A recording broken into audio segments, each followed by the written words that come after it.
Bismillahirrahmanirrahim. Alhamdulillah, asyhadu an la ilaha illallah, asyhadu anna Muhammadan abduhu wa rasuluhu, amma ba'd. Oke, kita akan melanjutkan dari buku Sejarah Islam yang Hilang bab 9, yaitu kelahiran kembali. Menurut sejarawan dan filsuf abad ke-14, Ibnu Khaldun, setiap dinasti memiliki jangka waktu hidup alami. Tahun-tahun pertama dinasti akan diwarnai pertumbuhan yang ekspansif, keteguhan gurun etos, kerja keras, dan rendahnya hasrat dan kemauan duniawi. Generasi kedua meneruskan warisan generasi pertama, tetapi pertumbuhannya melambat saat para pemimpin mulai lebih menekankan kemewahan kehidupan istana daripada administrasi dan kepemimpinan. Dalam keturunan Osman, pejuang Turki di Anatolia Barat, akan bangkit pada abad ke-14 dan sesuai kekuatan Islam utama dalam memandu era baru kestabilan pertumbuhan keajaiban dunia. Anakku, utamakanlah persoalan agama sebelum berbagai urusan lain. Ajaran agama membangun negara yang kuat. Osman, nasihat kepada Orhan. Asal mula Ottoman. Akibat serangan gencar Mongol, banyak keluarga Turki melarikan diri ke Asia Tengah untuk mengungsi ke daerah perbatasan dunia Islam. Sejak Seljuk mengalahkan Bizantium di perang Manzikert pada 1071, Anatolia terbuka bagi penaklukan dan pemukiman bangsa Turki. Seorang bey bernama Osman mengatur negara tentara kecil di pinggiran kekuasaan Bizantium. Bizantium menjadi bayangan dari bekas dirinya sendiri. Osman mampu mengambil keuntungan dari kelemahan Bizantium dan membidik perluasan daerah kekuasaan terus ke wilayah Bizantium. Dalam konteks ini, gagasan tentang jihad keluar melawan pihak yang dianggap musuh Islam bangkit kembali. Pendirian tradisional negara Ottoman adalah perubahan bahasa dari Osmanli, nama Turki untuk kerajaan Osman. Orhan meneruskan tradisi Ghazi ayahnya dengan memimpin tentara Bizantium di sepanjang pancang Laut Marmara yang berjarak tak sampai 100 km dari Konstantinopel. Kota-kota Bizantium di Anatolia adalah pusat perkotaan mapan dengan benteng pertahanan yang kuat. Orang-orang Bizantium telah disebutkan dengan kekacauan sipil di Balkan pada 1300-an tak mampu mempertahankan titik terluar mereka di Asia. Dalam beberapa dekade pertama pada 1300-an, mereka berubah dari segerombolan tentara suku kecil menjadi beylik terkuat di Anatolia dan menjelma ancaman serius bagi keberlanjutan kekaisaran Bizantium. Memasuki akhir abad ke-14, Ottoman terus meluaskan pengaruh ke wilayah yang selama ini belum pernah dilihat pasukan Islam sejak serangan Umayyah ke Konstantinopel 700 tahun sebelumnya. Dengan memanfaatkan perpecahan Bizantium, Sultan Orhan dan kemudian anaknya Murad I mampu menegakkan otoritas Ottoman di sebagian Thrace. Pertumbuhan mengesankan negara Ottoman dari beylik kecil Turki menjadi kekuatan regional pada abad ke-14 dimungkinkan oleh tradisional intelektual untuk yang menjadi landasan Ottoman. Islam memberikan kekuatan pemersatu bagi bangsa Turki di Anatolia.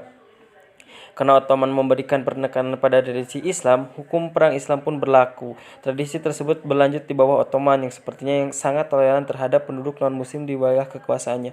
Sebagai perbandingan, Ottoman adalah penakluk yang toleran dan adil. Sepertinya mereka mendukung Ottoman dalam banyak hal setelah mendapatkan janji tentang toleransi agama. Periode terbaik ekspansi awal Ottoman terjadi pada zaman Sultan keempat Bayezid I 1389 sampai 1402. Nama julukannya sebagai tentara adalah Yildirim, yang berarti halilintar karena ia mampu menggerakkan tentara bolak-balik ke Eropa dan Asia dengan cepat. Di Eropa ini, ia memperos wilayah yang tepat di bawah kedaulatan Ottoman sampai gelombang nasionalisme Eropa menyapu kekaisaran itu pada 1800-an. Kekuatan ini menarik perhatian penguasa muslim lain yang berusaha menjadi penakluk besar berikutnya. Ia ingin mengembalikan kekaisaran Mongol yang didirikan Genghis sehingga harus menghapuskan kerajaan Anteberia Ottoman. Kopi diperkenalkan oleh Muslim Yaman kali pertama pada 1400-an saat Kekaisaran Ottoman tumbuh hingga mencakup Jazirah Arab. Kopi pun menyebar ke Istanbul dan berlanjut ke seluruh Eropa. Selama 11 tahun kemudian, Kekaisaran Ottoman mengalami perang saudara Ottoman Integrinum. Demikian kerajaan ini disebut menjadi contoh salah satu masalah inherent dalam istana. Ini akan memastikan hanya yang terbaik dari dinasti tersebut yang menjadi sultan sehingga negara akan tetap kuat selamanya. Akan tetapi, pada awal 1400-an, anak-anak sultan harus bertumbuh sampai mati. Alasan utama adalah institusi yang dibangun Ottoman di seluruh wilayah mereka abad ke-14. Sebagai penjaga perbatasan Islam, penduduk muslim di Anatolia dan Balkan mengandalkan Ottoman. Selanjutnya, Ottoman menetapkan sistem gilda yang juga memanfaatkan identitas Islam Turki. Tradisi militer juga berperan penting dalam upaya penyatuan kembali. Pada masa Sultan Bayezid, Korps Janissaries berjumlah ribuan orang yang direkrut sebagian besar dari penduduk Kristen di Balkan. Begitu Mehmed menyatukan seluruh kekaisaran pada 1400-an, periode ini dilanjutkan dengan sedikit rasa sakit akibat interregnum. Murmad mencoba merebut Konstantinopel dan menghapus sisa-sisa kekaisaran Bizantium itu, tetapi penghubungnya gagal mengalahkan benteng kota yang kuat. Kemenangan Kekaisaran Ottoman. Mehmed II naik tahta pada 1451 saat berusia 19 tahun. Kekaisaran ini secara harfiah dan kiasan menjadi jembatan antara Eropa dan Asia. Akan tetapi ada dua ganjalan bagi Mehmed. Yang pertama, ia belum berpengalaman, ia masih muda. Akan tetapi kekuasaan pertama kali ini berakhir saat wazir agungnya sendiri yang membajak kembali ayahnya, menurunkan Mehmed. Untuk membuktikan bahwa ia layak naik tahta, Mehmed sadar harus menyingkirkan ganjalan kedua, Konstantinopel. Dari sudut pandang praktis, kota ini harus ditaklukkan. Meskipun relatif lemah, Konstantinopel masih menjadi benteng yang belum pernah ditembus. Selama ribuan tahun, dinding Konstantinopel menjadi saksi banyaknya pasukan yang hancur di bawahnya, termasuk pengepungan Umayyah pada akhir abad ke-7. Beberapa kilometer di utara kota, ia membangun benteng di pinggiran Selat Bosporus di seberang benteng yang telah dibangun oleh kakek buyutnya, Bayezid. Untuk mengatasi dinding kota yang tebal, Mehmed menugaskan seorang insinyur Hungaria membuat senjata kanon terbesar di dunia saat itu. Dibutuhkan kanon terkuat di dunia untuk meruntuhkan dinding terkuat di dunia. Di dalam Konstantinopel terjadi perpecahan yang akan menguntungkan sang sultan muda. Sebuah faksi Kristen Ortodoks juga bangkit dan menentang secara terbuka tawaran kerjasama apapun dengan Barat. Walaupun telah merebut Konstantinopel dengan kekerasan, Mehmed tidak memaksakan Islam kepada penduduknya. Mereka tetap balas melanjutkan ibadah sesuai agamanya seperti sebelum penaklukan. April 1453, pasukan Mehmed tiba di benteng kota legendaris tersebut. Pada 29 Mei 1453, pasukan Islam akhirnya berhasil menaklukkan kota legendaris ini. Mehmed kemudian dikenal sebagai sang penakluk. Di titik tersebut tak diragukan lagi kesadaran Ottoman berada di puncak dunia Islam setelah penghancuran Baghdad 195 tahun sebelumnya yang menggelamkan dunia Islam dalam dasar sejarah yang sekarang bisa bangkit untuk memperluas wilayah-wilayahnya. Penaklukan Konstantinopel lebih dari sekadar kemenangan militer atas musuh bebuyutan. Ottoman mengembalikan praktik tersebut di Konstantinopel yang kemudian dikenal dengan Istanbul. Gereja Hagia Sophia kuno yang dibangun pada 500-an oleh Kaisar Justinian di Bizantium selama berabad akan menjadi simbol kekuatan Kristen Bizantium. Masjid-masjid kerajaan yang dibangun Mehmed II Sulaiman Ahmad I meminjam motif kubah raksasa, menara yang tinggi dan langsing serta kaligrafi Arab di dalamnya. Masa keemasan Ottoman. Sang penakluk terus memperluas wilayah Ottoman secara militer. Ekspansi militer dan ekonomi dilanjutkannya penerusannya Sultan Bayezid II dan Salim I. Dinasti ini pun semakin mengambil peran religius, walaupun tak menggunakan gelar berlebihan. Implikasi sebagai negara terkuat serta kedudukan sebagai khalifah membuat Ottoman diharapkan menjadi penjaga Islam. Kekaisaran Ottoman sebagai negara Islam tak menindas dan menaklukkan penduduk non-muslim sesuai hukum Islam, dan non-Islam diperbolehkan melakukan ibadah berdasarkan agamanya. Dalam sistem yang disebut milet, non-Muslim diperbolehkan memilih pemimpinnya sendiri yang mewakili mereka dalam pemerintahan Ottoman. Bagi kerajaan yang memiliki penduduk mayoritas non-Muslim, melibatkan dan menyatukan mereka sangat penting.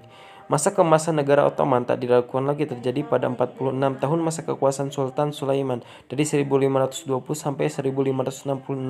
Sultan yang energik ini secara pribadi memimpin penyerangan ke Rhodes dan Belgrade, benteng yang sebelumnya tak terlupakan. Ekspansi terus-menerus memberikan pampasan perang lebih banyak, menyokong perekonomian yang cukup kuat karena rute perdagangan menguntungkan yang memulai kerajaan. Sebagian bagian dari reformasi administrasi pemerintahan Sulaiman menurunkan pajak bagi petani di dalam kerajaan. Kebijakan ini menyebabkan imigrasi petani Kristen dari Eropa untuk tinggal dan bekerja di Ottoman. Tanpa adanya saingan kekuatan politik, militer, dan ekonomi, Sulaiman mampu membuat perubahan besar dalam sistem hukum Ottoman. Seperti hampir di semua negara Islam, perangkat hukum tertinggi tetaplah syariah, hukum Islam berdasar Quran dan hadis. Saat Sulaiman meninggal 1566, kekuasaan beralih ke Salim II. Akan tetapi kerajaan Ottoman bukanlah rumah kartu yang runtuh akibat suatu kekalahan. Ottoman butuh waktu beberapa abad sebelum keseimbangan kekuatan bergeser penuh, tetapi kemudian Ottoman sudah dimulai. Safavid. Segera setelah kebangkitan Ottoman yang sangat cepat, abad ke-15, sebuah kerajaan baru terbentuk di timur sebagai pesaing.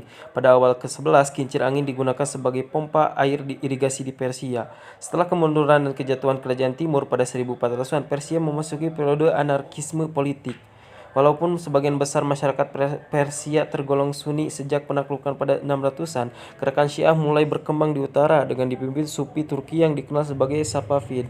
Kerajaan Syiah sudah muncul sebelum Safavid, tetapi mereka tak pernah menjadi penganut 12 imam sebab keyakinan itu aliran itu adalah imam ke-12 sedang bersembunyi dan hanya akan datang pada akhir zaman sebagai penyelamat umat manusia. Safavid mengalahkan keyakinan ini dengan menyatakan para pemimpin kelompok mereka keturunan Ali dan terhubung dengan imam tersembunyi itu sendiri sehingga memberikan legitimasi sebagai kelompok politik Syiah berdasarkan keturunan. Dengan penggabungan legitimasi politik dan religius seperti itu, Safavid sibuk menciptakan sebuah kerajaan pada akhir 1400-an. Perkembangan kekuatan Safavid pada akhir 1400-an serta pandangan keagamannya yang heterodoks mendapatkan perlawanan dari pangeran-pangeran Sunni di Persia. Sepanjang masa kecil, ia bersembunyi di lindungan sekelompok tentara yang setia kepadanya dan dikenal bernama Qizilbash. Pada 1500 akhirnya ia mampu merebut kota Tabriz yang akan menjadi ibu kota pemerintahannya. Ekspansi Ismail dari daerah asal Safavid bukan sekadar hasil kemampuan militer dan akibat perpecahan Persia. Bangsa Arab, Turki, kemudian Mongol mendominasi wilayah ini bahkan saat masyarakat umum memegang teguh identitas Persia pra-Islam. Untuk menjadikan kerajaan lebih seragam, Ismail menggabungkan nasionalisme Persia dengan Syiah 12 imam. Tanah asal ulama Sunni besar seperti Abu Hanifah, Ibnu Sina, dan Al-Bukhari dengan segera menjadi pusat pergerakan Syiah. Malang bagi Islamil, Sultan Ottoman yang sedang berkuasa pada 1500-an itu Salim I yang mendapat julukan Yavuz yang berarti cemberut. Pada 1514, saling menyerbu wilayah Safavid berusaha menghancurkan Ismail dan pasukannya. Walau demikian, kerajaannya tetap utuh. Salim tak mampu mencaplok wilayah Safavid. Kerajaan Ismail mencapai puncak kejayaan di bawah pimpinan cucunya Shah Abbas I yang berdiri sejak 1587 hingga 1629. Miniatur Persia menjadi bentuk ekspansi arsitektur yang dominan dan sangat mempengaruhi seni negara tetangga juga. Seni mendongeng Persia juga berkembang kembali. Di Isfahan, ibu kota Shah Abbas, berdiri bangunan publik dan masjid yang rumit. Arsitektur Safavid pada era tersebut begitu memikat sehingga muncul ungkapan umum mengenai kemasyhuran kota ini. Isfahan adalah setengah dunia. Mughal, kerajaan serbuk Mesir Islam terbesar ketiga datang dari timur di India, Kesultanan Delhi. Menjelang awal 1500-an, kekuatan politik Islam di India mulai surut. Kerajaan Mughal didirikan oleh penakluk Turki dari Asia Tengah, Babur. Akhirnya ia kehilangan kontrol atas kota Samarkand setelah tanah nenek moyangnya di lembah lalu dipaksa mengucilkan diri dengan sekelompok kecil pengikut.